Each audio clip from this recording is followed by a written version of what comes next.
Pereira. Leandro, primeiro, muito obrigado por atender a Band News FM. Boa tarde. Boa tarde, Sandro. Eu que agradeço o convite. Leandro, a gente acabou de conversar com o representante das farmácias, o Sérgio Mena Barreto, CEO da Abrafarma, e ele deu ali ele falou em exercício de futurologia otimista, março, com testes, autotestes sendo vendidos no Brasil, mas ele destacou um ponto importante. A Anvisa liberou hoje, mas cabe agora a Anvisa regularizar toda a situação, publicar, validar os testes. Queria ouvir de você agora como é que é o procedimento para que a gente possa ter a importação e venda desses autotestes da Covid-19 no Brasil. Exatamente, Sandro. Então, o que foi aprovado hoje foi o regulamento que permite o registro desses. A partir daí, a gente vai receber os registros das empresas. A gente sabe que já existem várias empresas interessadas, então a gente estima que já no início da próxima semana os primeiros processos cheguem para nós. Desculpa, Leandro, quando você fala em... Perdão, empresas, quando você fala, as empresas que produzem os testes, não as farmácias, exatamente, né? Exatamente, os fabricantes, os importadores desses testes, né? Então, a gente espera que a gente receba os primeiros processos de registro já no início da próxima semana.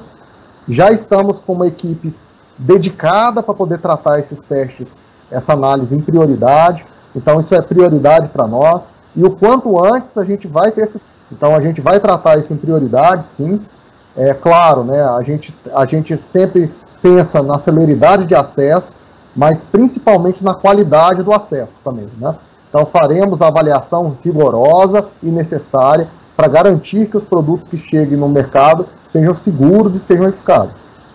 Leandro, e como que funciona essa avaliação dos testes que serão submetidos a esses pedidos à agência? Quando a gente fala de vacina, né, a gente já acompanhou que são feitas várias reuniões com técnicos dos laboratórios que pretendem pedir o registro. No caso dos testes, acontece da mesma maneira? Pergunto também sobre se é possível dar um prazo exatamente, porque no caso das vacinas, depois da submissão, existe um prazo de 30 dias, se eu não estou enganado. No caso dos autotestes, também vai ser esse prazo?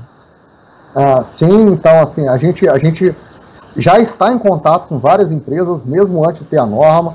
Então a gente já tem dialogado com muitas empresas, a gente imagina que já no início da próxima semana já iniciam os protocolos. É uma tecnologia muito já bem estabelecida dos autotestes, tá? Então não há grande inovação no processo, é um procedimento relativamente simples.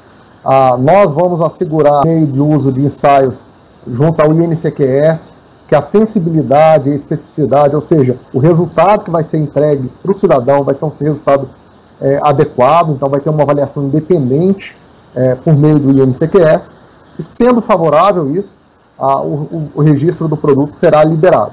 Então a gente está bastante tranquilo quanto a isso, temos uma equipe preparada para poder tratar, imaginamos que vamos ter vários pedidos e que todos eles serão tratados em prioridade. Leandro, a gente tem o autoteste acaba na prática funcionando para as pessoas testarem em casa de um positivo, ficarem em casa. Não há um grande controle. Alguns países você notifica, outros não, mas não é uma forma prática para você controlar dados da pandemia. E aí surge a pergunta da ouvinte. E aí queria ouvir de você, claro, para explicar exatamente para que funciona o autoteste, qual a importância dele e, se você puder, para quem deve fazer esse autoteste? Bom, o objetivo principal do autoteste é romper a cadeia de transmissão. Então, assim, tão logo a pessoa consegue perceber que está tendo sintoma, ela consegue se testar e, em caso estiver positivo, ela já inicia as políticas de isolamento, né? A política pública do Ministério da Saúde, ela exige também que aquele cidadão que teste positivo, ele orienta que ele busque o atendimento a um serviço de saúde, e esse serviço de saúde, confirmando esse diagnóstico, ele faz a notificação nos sistemas oficiais para fins de controle epidemiológico da doença. E a gente teve uma grande discussão sobre essa questão da notificação. A Anvisa chegou a pedir, um primeiro momento, esclarecimentos ao Ministério da Saúde. O esclarecimento veio, na verdade, é que não vai ter muito uma notificação, né? Fazer um QR Code para essa notificação ou não. Isso não devia ser tratado de uma maneira um pouco mais a fundo com relação a essas notificações? Hoje a gente já tem uma questão de subnotificação no Brasil. Como é que a Anvisa acompanha essa situação?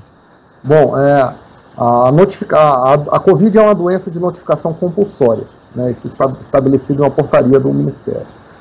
Então, para poder a Anvisa liberar os autotestes do mercado, precisava que o Ministério definisse qual a maneira que esses casos de Covid que sejam confirmados, como que isso vai chegar a dados que trazem essa notificação, né? Isso foi definido pelo Ministério da Saúde por meio da inserção do capítulo 10 no Plano Nacional de Testagem Ampliado, né? Esse plano ele traz que aquele cidadão que fizer o teste positivo, ele deve procurar um serviço de saúde, público ou privado, para poder confirmar esse diagnóstico e inserir essa informação.